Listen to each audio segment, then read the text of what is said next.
Hi, this is the proponent side of teens using social media. So those of you who took my opponent side in class, you are the only ones, well, they're the only ones, if you took it in person, who will get an in-person class. I will not be posting the opponent's side on my YouTube channel. There was just too much content in there that I thought was really needed to be said in person. So I will be holding a class this Sunday night for anyone who missed the opponent side. You can log on to the Zoom recording at 8 p.m. this Sunday night, and that is February, golly, I got to look at the date, the 25th, 8 p.m. 8 p.m. to 8:30 p.m. Now, you should be done with all your stuff by then. And it's a school night. So I assumed most of my teenagers would have Sunday night off. If for any reason you can't make that, you're going to have to contact me directly. Okay. So we're going to do the opponent side, and I'm going to start with, I had no idea how big this was going to be until I started it. So I'm going to share the screen here. I'm going to start with where this came from. This came from Sesame Street's Elmo, who tweeted on X, Elmo's just checking in. How's everybody doing? This was on January 29th, 2024. Seems like just a normal thing to say. How are you doing? Well, as you can see from this CNN report, the post went viral, garnering 200 million views, 18,000 replies, 58,000 times it was reposted. People responded to the post with personal problems, stresses at work, cost of living, family problems, celebrities, public figures engaged with the post. So it got me thinking, wow, January just happened to be Mental Health Awareness Month. And I thought, wow, that's just lovely that people responded to a comment that's just seemingly just innocent and thoughtful. How are you doing today? And everyone responded in such a positive way. I'm not a huge fan of social media. I've seen the destructive forces of it. I do know it can be used for good. So we're going to talk about really how social media and the internet have a lot in common. We're not going to stop using the internet. Yeah, no. Even though it has dangers, even though it has a dark web, because the internet has been responsible for incredible connection and communication and access to information in a way that has changed the world as we know it. Well, when you can access any information within seconds, that can be good and bad, right? But we're not going to stop using the internet simply because there are ways to use it inappropriately or dangerously, unlawfully, fraudulently. Social media in and of itself is not the problem. The internet in and of itself is not the problem. It's the way we use it. Okay, so we're going to talk about specifically teenagers with social media use. So I'm going to tell you the other side. And the other side is, okay, understand that teenagers use social media, but remember this underdeveloped prefrontal cortex, and remember that teenagers developmentally, maturity-wise, psychologically, biologically, with puberty, with self-control, they don't have the wherewithal to understand the dangers, the pitfalls, the predators, and they can get trapped into this loop, because algorithms on social media sites are meant to flood the user with more and more similar, and that similar can take them down a rabbit hole. I use the example on the opponent side, an innocent young lady was looking at websites during the pandemic when she was stuck at home. She was an athlete and she was looking at, fitness ways to stay in shape, because obviously she couldn't go to the gym, and what can I do? And found herself, given information for dieting and exercise, and kind of went down in through an eating disorder, which almost took her life. She didn't ask for it. She wasn't looking for it. But because the way the algorithms are set up, she was exposed to it. Um, and she just happened to click on it and click on another and click on another. And an echo chamber kind of happened where all this information, that's all she was hearing. So we know that is a possibility, something like that happening. We know that there are catfishing scams, that there are predators out there. And let me just tell you, if you're 13, 14, 15, even younger, and you think you can outwit an adult predator, you're mistaken. They are sly, sneaky, and they know exactly how to compliment, cajole, and really, I want to say the word groom young adolescents. And they're not equipped to fight that. Okay, so what you have today, and I can't play this talk, because if I play the talk, I will get censored, because it's there's one blank on the word. Sorry, I've had the flu. Whatever. So in the TED Talk that you have a link to, I specifically chose an 18-year-old girl, Ava Amin, because she is a world-renowned national speaker and debate champion. And I thought she argued pretty well for social media. Now, why would she? She's 18, and she believes it's a good thing. She doesn't want her social media taken away. And she says social media is not the problem in and of itself. It's the way it's being used. And I have to agree with her. She's not wrong. When it's utilized in moderation and for the right reasons, aligning with personal goals, promoting a very positive platform, I think it can be a positive influence on teens. And that's what we're going to prove today. Facebook, Instagram, TikTok, X,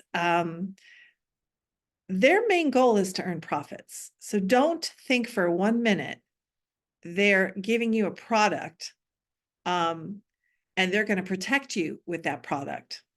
Their goal is to make money. So they're going to have these embedded algorithms set up to offer similar feeds based on what you've searched in the past. And unfortunately, there's an addictive quality to this. It makes teenagers come back for more and more. And that's okay if you're searching for the right information. According to Amin, this requires a teenager to be aware of the dangers and destructive forces on social media and seek to use it as the helpful resource it can be, using it judiciously to support personal fulfillment and professional success. Sounds great. Sounds too good to be true, doesn't it? Her enthusiasm and fresh perspective are because of her young age. However, I'm going to concede that she offers valid points. However, social media, just like the internet, is filled with pitfalls, traps, and dangers. And unfortunately, you may encounter them in your search for whatever social media fulfills in you, the joy it brings you. So those who argue in favor of teens using social media claim no other platform can connect them to friends, family, and other outside networks faster. Okay. Can't argue with that. Given the pandemic, and what we went through, knowing we can't live in isolation, look how positive the social media, all of them were. I think I've never seen it so positive the first few months. Because friendship and connection is such a key component in life, and I'm on page 1, when kids have healthy friendships and feel accepted for who they are, they're empowered and connected, and social media allows them to do that. According to a survey by Common Sense Media, 52% of teens felt that social media improved their friendships. More than I thought, and I'm on the first page here. And this is an article from November 2022. So social media is a way to help them have support, even if it's from far away. They can instantaneously make an impact as well, with family, friends who don't live close by. One online study found even though teens have fewer friends than they did a decade ago, they still report feeling less lonely and less isolated than their counterparts. As teens find their niche, and there's a different niche for everyone on social media, more individualistic, more extroverted, more higher esteem. They have increased individuality. Teens feel more secure in existing friendships, and this reduces feelings of isolation overall. So through social media, teens learn to navigate social networking sites and online communication, which makes them better communicators in this increasingly digital world. Can't argue against that. Social media is a source of authentic support. I can't argue with that either.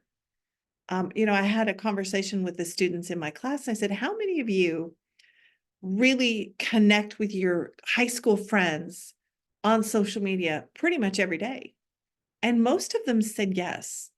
And that was a way, when they left school or before school, that they were connected with them pretty much all the time. And years ago, this wasn't true. If a teen was interested in a quirky subject or grappling with a difference that they are, my son is autistic.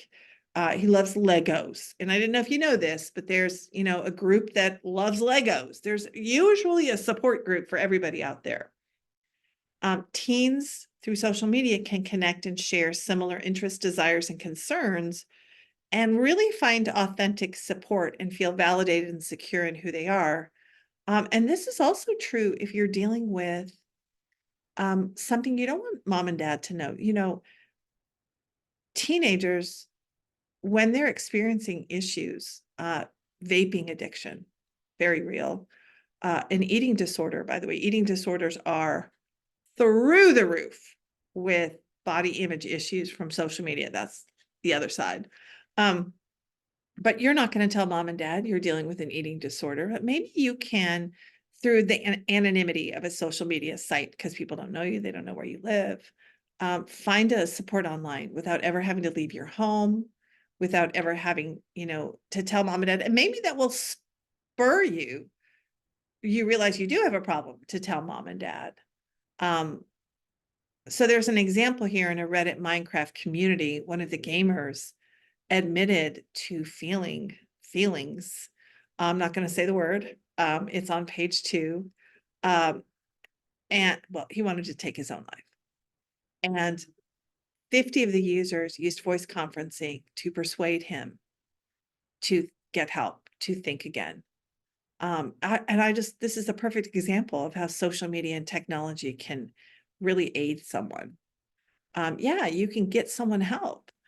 Social media can build a platform. This should be no surprise to anyone, because those of you who are in my class, we did the NCAA NIL, name, image, and likeness. Until 2021, collegiate athletes were basically sold their rights to the college. The college owned them.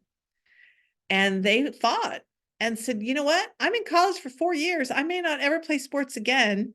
If I'm famous in college, or if I'm very good at what I do, I should be able to build a platform on social media with my name, image, and likeness. For example, Olivia Dunn, LSU gymnast. You probably know her commercial with Viore. She's on the beach doing a back handspring. And she's made millions of dollars. Now, first of all, she didn't have the Viore contract and endorsement until she had a social media following. So you look at teens today, and they're really adept at creating social media platforms and gaining millions of followers. And it could be something like makeup, hair. You could be gifted at cooking. There was a guy during the pandemic, I don't even know his name, but he's now apparently on some cooking show. And he made a name for himself and really found his fame through social media first, and then was found through a company. My nephew is a very gifted athlete, football, basketball, track. And he would post his stats and videos. And that's how recruiters find teenage athletes now. Yeah, they'll still go to your school and they'll talk to your coach, but you can get their attention in a way years past athletes couldn't do before. So guess what? Your social media is now your resume. Are you okay with a future boss or a future collegiate admissions process looking at your social media? Because that may be the difference between you getting into the school you want and being rejected. AP courses are not enough. We've talked about that. Everyone's taken them. The SAT, yeah, you can get a perfect score and not get into Harvard. You got to write a really good essay, which means you have to be really truthful, authentic, and real, and sell yourself. And then they may be on the fence. Well, we've got these two candidates. Who should we choose? Well, let's look at their social media and see their character. And it will show your character one way or the other. Because face it, social media is your platform. It is your NIL. It is your resume. If you're smart about it, you'll build a really strong one. Social media allows for personal expression. Digital technology is the perfect tool for channeling creativity and personal expression. Singing, writing, the TikTok dances, acting, you can share them with people around the world, makeup, fashion trends, craft projects, literally everything. I think even auto mechanics. When you're given an avenue for being authentic and true to yourself, you become happier with who you are overall. So I think sharing just your passion or something that fuels you, that you enjoy, which is a passion. Social media is a tool for gathering information. Do you know LinkedIn is considered social media? 85% of jobs are found on LinkedIn. I'm guessing your parents on LinkedIn, and that's now their resume. That's part of it that gets them in the door. Social media and technology also create incredible platforms. Let me give you some names. Greta Thunberg. Look her up. She's also on your outline for number 3. 14.5 million Instagram followers. Now, where did she get that? Well, first of all, at the age of 16, she gave an impassioned speech in front of world leaders at the UN Climate Action Summit. And she was pretty passionate and intense. Like, yeah, I can't even, I can give you the words. You've stolen my childhood and my dreams with your empty words. She was so serious and so convicted that everyone watched the video. And it was really about how, the world has changed so much and people haven't taken care of it. In 2019, Greta Thunberg was named the US Time Magazine's Person of the Year. This is pretty big because no other teenager has made the cover ever in history. So think about how teenagers today have a platform. In my day, nobody listened to a teenager. You didn't have a voice, but now you do. A couple of influencers, I looked up a couple. The obvious one, the number one influencer on social media is Charli D'Amelio. She is very pretty, obviously very wealthy based on where she shoots her videos. Dancer, very talented. She posts fashion vlogs wearing specific brands that she now endorses. She actually has her own clothing brand. She has 151.1 million on TikTok and 46.7 million on Instagram. She's been on Dancing with the Stars. She's 19 and made more money in her lifetime than your parents will ever make. And let me just tell you, that is unheard of for a teenager, and that never would have happened without social media. Okay. And I apologize to my boys. It was not my intention. I was really trying to be diverse in all of the examples I chose. And I probably should have done a male athlete. I should have. And you can find one, an NIL example of a male athlete. That would be a perfect example here. But social media platforms work for recruiters, employers, businesses. yes, college admissions. But I liked, the second one I gave you was Gina Lee Whitfield from Lisbon, Portugal. And I liked her because she's a wellness influencer. I didn't want you to think it's always the pretty ones or, the ones who are really popular. She posts about how to live a healthy lifestyle with recipes for gluten-free or dairy-free diets. She was contacted by a beauty company, Allure Haven, a plant-based skincare line, to endorse their product. When a teen can reference their successful social media account, maybe on their college application, this can put them at the top of a list for acceptance into the college of their choice, or give them a way to promote themselves for scholarships or a deal. And again, NIL, right? Finally, the second body paragraph, what I want you to do, what you've noticed is teens today can sound the alarm for relevant causes and have their voices heard in communities or around the world in a way they've never been able to do before because of the far-reaching impact of social media. And that is one of the best advantages of social media when it's done right. So what I told students, and you should know this by now, unless you're doing both online, which I certainly hope you're not, because you're probably not where you need to be in my class anymore. Please don't use my anecdotal stories. I do not want you to use the names I use on the outline. I want you to find your own. I want you to take ownership of this essay for the anecdotal stories. Amanda Gorman is a great example. She was 18 years old, a poet, and she recited a poem at President Biden's inauguration. Great example of platform, using a digital platform. I also gave you, another name. So if you go to your outline, you will see body one, really the strongest argument we're going to make here is the way it strengthens existing friendships and provides meaningful pathways to outside connections. So I'm going to finish with some strong statistics here to back me up. A Harvard study found routine social media can be positively associated with social well-being, self-rated health, and mental health. And we're hearing the opposite. Okay, but it also made this exception as long as users keep a healthy perspective about social media's role in their lives. When social media can be used to cultivate existing relationships in a positive way, then absolutely. Also, according to the U.S. Surgeon General's advisory report, a majority of adolescents report social media helps them feel more accepted, 58%. Like they have people who can support them through tough times, 67%. Like they have a place to show their creative side, 71%. And they are more connected to what's going on in their friends' lives, 80%. This would support that teens can be uplifted by social media. So no one can deny the social connectedness social media offers to teens who often feel empowered, more confident, and less lonely when they find a niche of online friends who accept them for who they are. So the first body paragraph's really the easy one. Most of that's in the information. You can find it to back up and support your claims. You can't do that without the statistics. Make sure you're quoting statistics. You don't summarize statistics.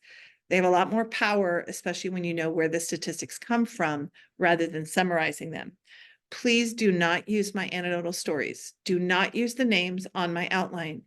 Look up your own. And I think it'll be interesting for you to find that. I want to end with a final story. If you know the name Simone Biles, she is the GOAT, the greatest of all time, considered a female gymnastics. Before her came Mary Lou Retton. She was the first woman gymnast to win the gold medal all around. So she set the standard. A few months ago, Mary Lou Retton, I think she was 55, I'm not sure. She was hospitalized with pneumonia, very serious, intubated. You know anything about intubation? The odds of surviving are pretty slim. So she was very seriously ill. So her teenage daughter posted on her social media, "My mom's in trouble. She needs prayers." She asked for prayers, and my mom doesn't have insurance. She was recently divorced. There's no way to pay medical bills. So she did a GoFundMe account. So the mom, good news, recovered. And she wakes up, out of her coma, and to find that her teenage daughter, shared their story with the world. So she had a blanket of prayers and well wishes, and all of her hospital bills were covered. So teenagers can do incredible things with social media platforms, and I'm here to say I bow to that because I think it's incredible if you're able to do that. But that doesn't happen for all teens. These are the good stories. Okay. So stay tuned for the opponent side. And if you need the opponent side and you did not attend a class, once again, I am not posting a Zoom recording. This is going to be in person only. You need to be in my class on Sunday at 8 p.m. to 8:30 p.m. All right. Thanks for watching. Have a great day.